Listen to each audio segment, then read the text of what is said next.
Quick video showing the install of the Airshield by Compressive Tuning.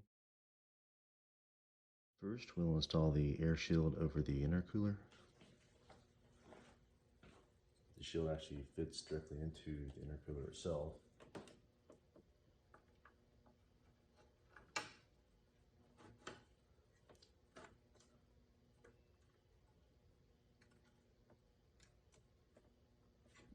You want to make sure that the intercooler is correctly oriented with the C pointing in the right direction, as well as the compressive tuning.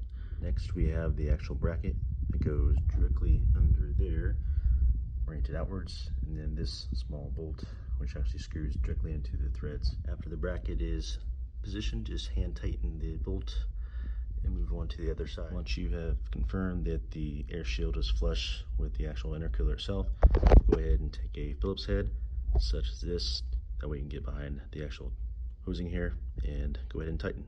Install complete. Looks pretty good, and it should protect the intercooler from any larger objects. Some people had concerns about the impact on the airflow.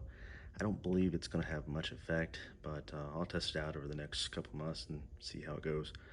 But thanks for watching, and if you liked it, go ahead and give it a like. Thanks.